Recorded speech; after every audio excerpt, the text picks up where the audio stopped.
Welcome to episode 2 of It's Not Just a Tuesday. I'm your host, Andrea Walker-Leidy, and today we're going to talk about this thing called viral social media. Whether you like it or not, everybody's talking about social media or on social media or something, and it really is the place of storytelling. It's the place where we all share our Tuesdays.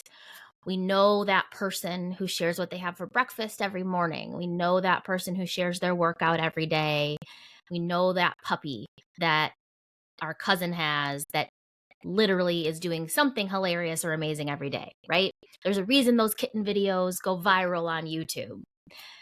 One of the things that I think none of us realize, unless you're in this world of social media, is that everybody's TikTok looks different. Everybody's social media looks different. Everyone's Facebook feed is different. So the information that you're getting is not the same information that I'm getting. It's all based on this secret world of algorithms, right? So again, your Tuesday is not the same as mine. Just like in my real life, my social media life, Tuesday is not the same as yours.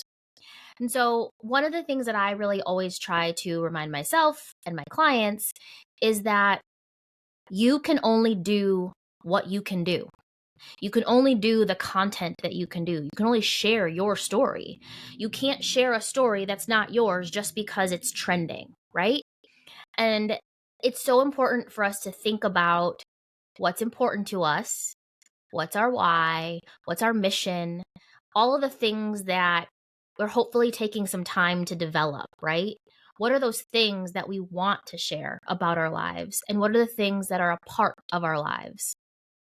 There's this really good article that I want to read a piece of, and this article in Harvard Business Review from November December 2023 has kind of become my new anthem because it's so much of what I already have been living and doing in my business without having maybe Harvard's words for it, and it's just so validating of this entire business that I put myself into, that I've created about storytelling and how to share stories, and how the story is the important part, right?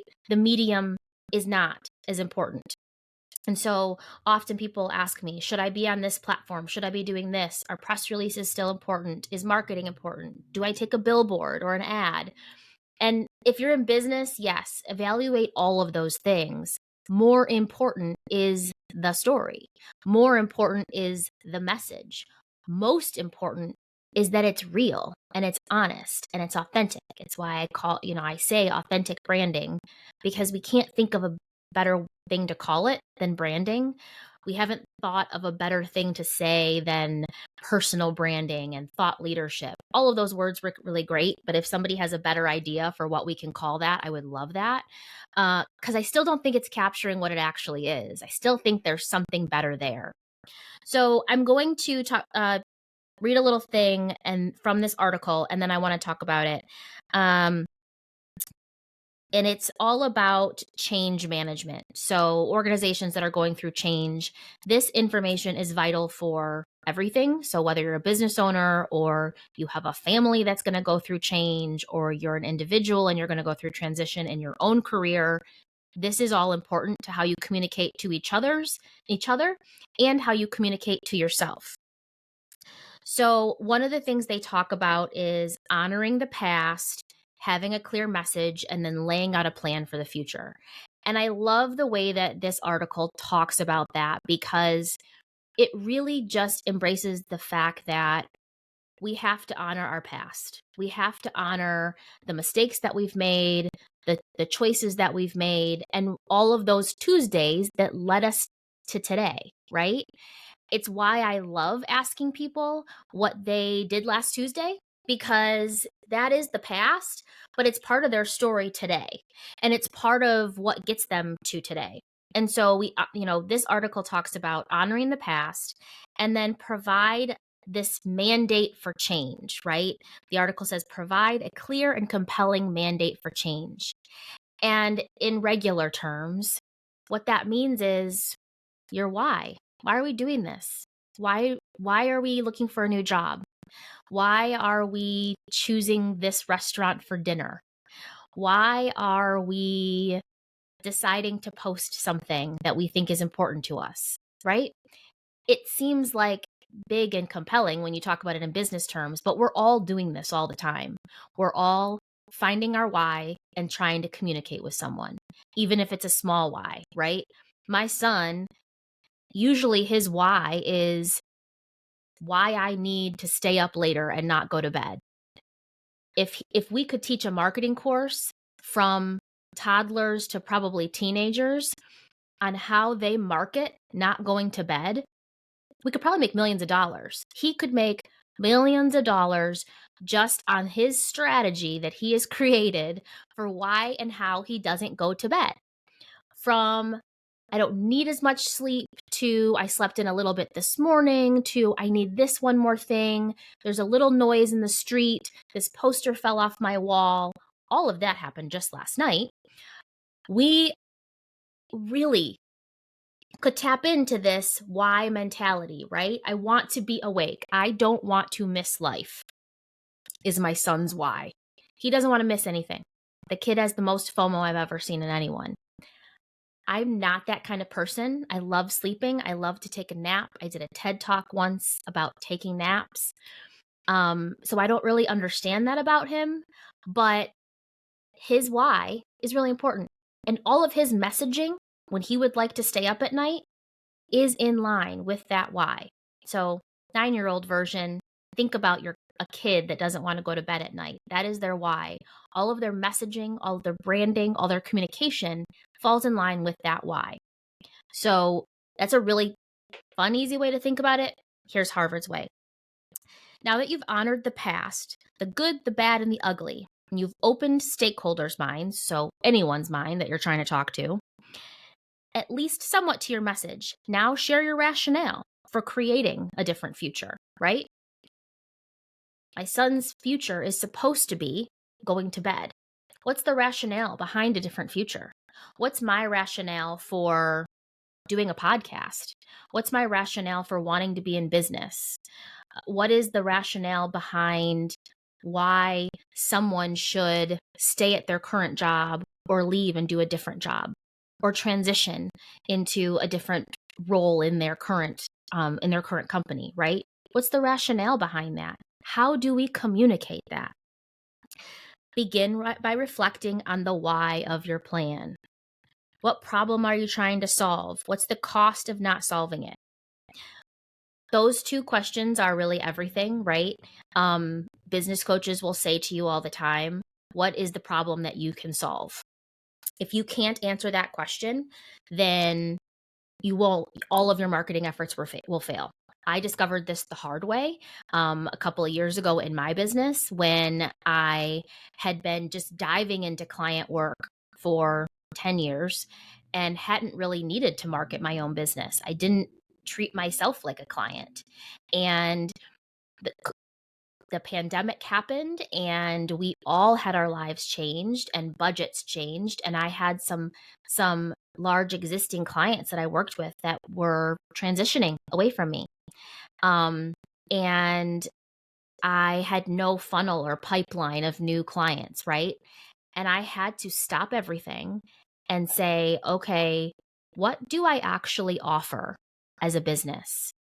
What is my service? But more importantly, what is the problem I solve? Again, this is universal.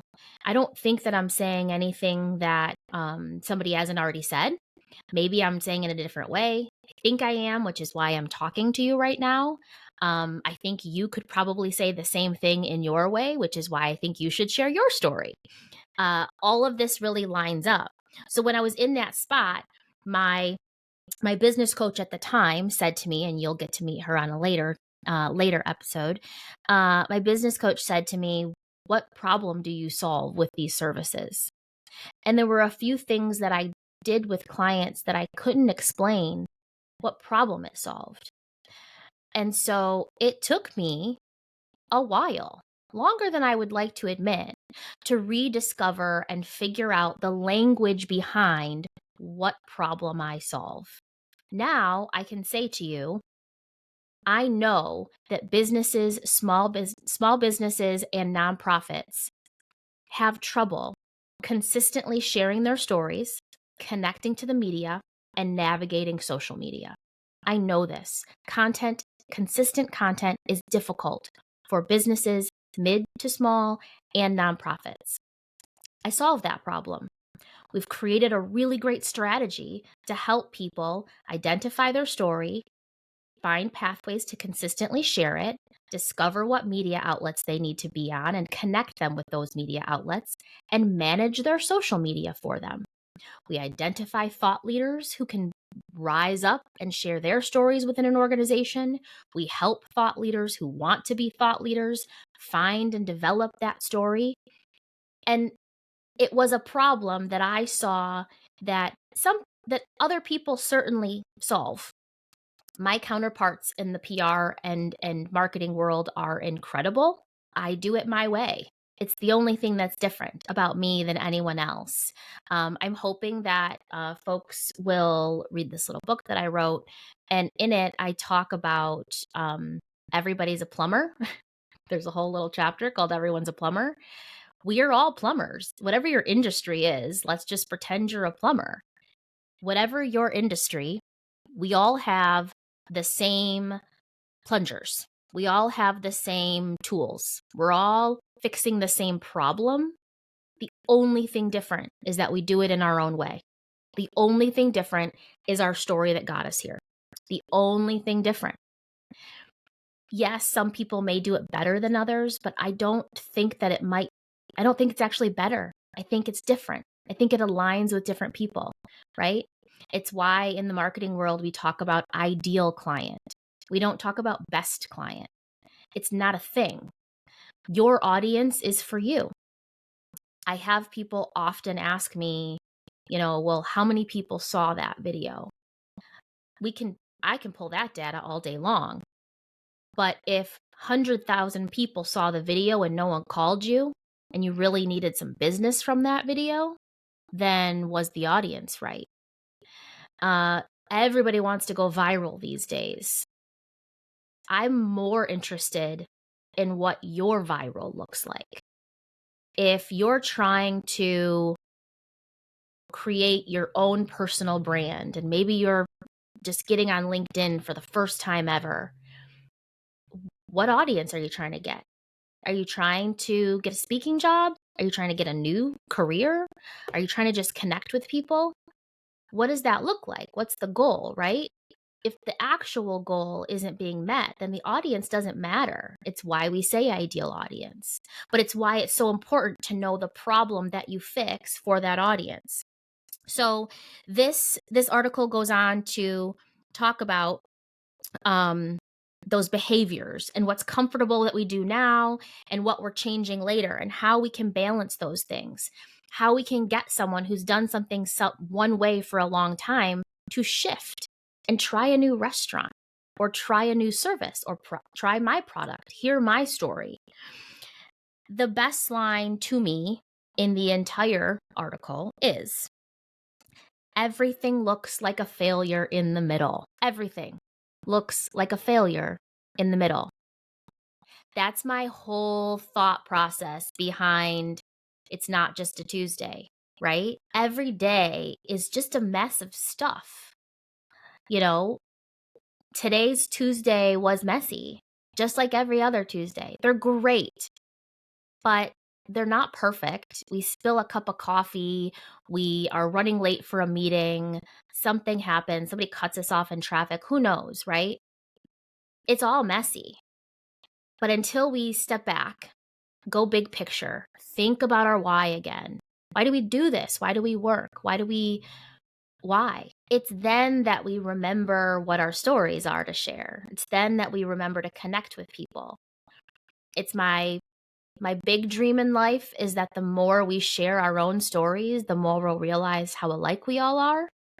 For a different podcast that I create one day, when I can just talk about my hopes and dreams for the world, I will share And I will talk all the time about how we're all the same, right? We all are just sharing these stories and we're all plumbers.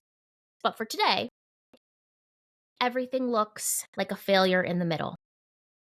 So when you're just starting out and you're just figuring out what the story is and you're trying to discover your why, it's not going to be perfect. It's not going to be it might feel like a failure. On my way to recording this today, I tried to figure out what to do and I didn't have time and I ran late for 2 meetings today. But here I am and I'm doing it and I was ready and I had something to share, and I want to empower people to realize that it doesn't have to be perfect. It's going to feel like a failure in the middle. If Harvard Business Review says it's going to be a failure in the middle, I feel like we can all trust that ours are certainly going to be failures in the middle. But it's going back to, why does this happen? Why am I doing this? What problem can I solve? And what story can I share to help people figure out what problem I solve? So I'm going to leave today with another Tuesday story. I work with a nonprofit, and this nonprofit serves individuals who have experienced intimate partner violence and sexual assault. The work that they do is very vital to our community. And for the course of the time that I've worked with them, we continue to try to find new ways to share the stories of the impact that they have on our community, but also share the stories that educate people on what that could look like in your life and how to serve those people who are survivors. And so it's the best example of, it's not just a Tuesday that I have in maybe all of life.